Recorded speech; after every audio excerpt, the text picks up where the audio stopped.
ನಟ ದರ್ಶನ್ ಅಂಡ್ ಗ್ಯಾಂಗ್ನಿಂದ ಕ್ರೂರವಾಗಿ ಹತನಾದ ಮಗ ರೇಣುಕಾ ಸ್ವಾಮಿಯ ಫೋಟೋಗಳನ್ನು ನೋಡಿ ಪೋಷಕರು ಬೆಚ್ಚಿ ಬಿದ್ದಿದ್ದಾರೆ.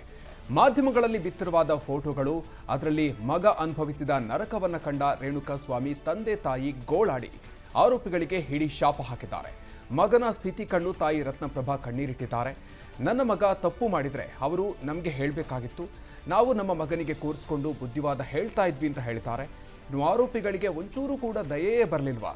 ನನ್ನ ಮಗ ನರಳಿ ಸತ್ತಿದ್ದಾನೆ, ಅವರಿಗೂ ಹೀಗೆ ಆಗಬೇಕು, ಆ ಪವಿತ್ರ ಗೌಡ ಸರ್ವನಾಶ ಆಗ್ತಾಳೆ, ನನ್ನ ಶಾಪ ಆರೋಪಿಗಳಿಗೆ ತಟ್ಟತ್ತೆ ಅಂತ ಹೇಳಿದ್ದಾರೆ.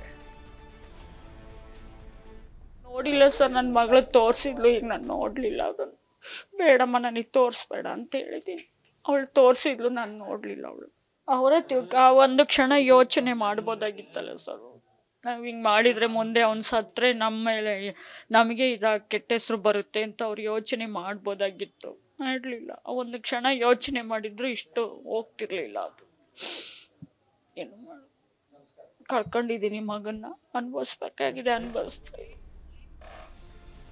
ಇನ್ನು ಮಗ ರೇಣುಕಾ ಸ್ವಾಮಿಯ ಫೋಟೋಗಳನ್ನು ಕಂಡು ತಂದೆ ಕಾಶಿನಾಥ್ ಶಿವನಗೌಡ ಬಿಕ್ಕಿ ಹತ್ತಿದ್ದಾರೆ. ತಪ್ಪಾಗಿದೆ ಬಿಟ್ಬಿಡಿ ಅಂತ ನನ್ನ ಮಗ ಕೇಳ್ಕೊಂಡಿದ್ದಾನೆ, ಅಂಗಾಲಾಚಿ ಬೇಡ್ಕೊಂಡ್ರು ಕೂಡ ಮನಸ್ಸು ಕರಗಲಿಲ್ವಾ?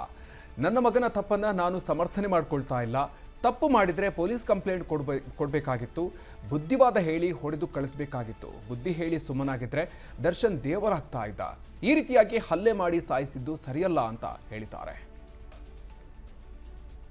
ಭಾಳಷ್ಟು ಆಘಾತ ಆಗಿದೆ. ಮೊದಲಿಂದ ನಮ್ಗೆ ಅನುಮಾನ ಇತ್ತು, ನಾವು ಅದೇ ಹೇಳ್ತಾ ಇದ್ದೇವೆ, ಎಷ್ಟು ಒದ್ದಾಡಿರ್ತಾನೆ, ಎಷ್ಟು ಕಿರ್ಚಾಡಿರ್ತಾನೆ ಅಂತ. ಅದು ಸಾಕ್ಷಿ ಮೂಲಕ ಈಗ ನಮಗೆ ಗೊತ್ತಾಗಿದೆ. ಅವ್ರಿಗೆ ಹೇಳಷ್ಟು ಅಷ್ಟು 15-16 ಜನ ಇದ್ರಂತೆ.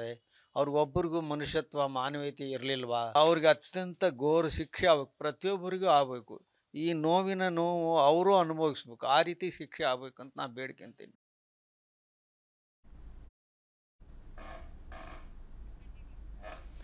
ಇನ್ನು ರೇಣುಕಾ ಸ್ವಾಮಿ ಮಾವ ಸೋಮಣ್ಣ ಮಾತನಾಡಿ, ನನ್ನ ಅಳಿಯನನ್ನ ಕ್ಷಮಿಸಿ ಬುದ್ಧಿ ಹೇಳಿ ಕಳಿಸಿದ್ರೆ ಎಲ್ಲರೂ ಚೆನ್ನಾಗಿರ್ತಾ ಇದ್ರು, ನಾವೆಲ್ಲರೂ ಆತನಿಗೆ ಬುದ್ಧಿಯನ್ನು ಹೇಳ್ತಾ ಇದ್ವಿ. ಈಗ ನನ್ನ ಮಗಳು 7 ತಿಂಗಳ ಗರ್ಭಿಣಿ, ಆಕೆಯ ಆರೋಗ್ಯ ಸರಿಯಿಲ್ಲ, ಮಗು ಬೆಳವಣಿಗೆ ಸರಿಯಾಗಿ ಆಗಿಲ್ಲ ಅಂತ ಹೇಳಲಾಗ್ತಾ ಇದೆ. ಕ್ಷಮಿಸಿ ಅಂತ ಬೇಡಿಕೊಂಡಾಗ ಅಳಿಯನನ್ನ ಬಿಡಬೇಕಿತ್ತು ಅಂತ ಹೇಳಿದ್ದಾರೆ. ಈಗ ನಮ್ಮ ಅಳಿಯನ್ನವರು ಈ ಥರ ಹೊಡಿಬಾರ್ದತ್ತು, ಕೈ ಮುಗಿದು ಬೇಡ್ಕೊಂಡಿದ್ದ, ಆತಪ್ಪ ಇದೊಂದು ಸಲ ಕ್ಷಮಿಸೇವಿ, ಇನ್ನು ಮುಂದೆ ನೀನು ನೆಟ್ಟಿಗಿರೋದ್ರ ನಾವೆಲ್ಲರೂ ಸೇರಿ ಬಿಗಿ ಮಾಡ್ತಿದ್ವಿ ರೀ. ಈ ಥರ ಮಾಡೋಕ್ಕೆ ಬರ್ತಿದ್ದಿಲ್ಲ ರೀ ನಾವೆಲ್ಲರೂ ಒಗ್ಗಟ್ಟಾಗಿ.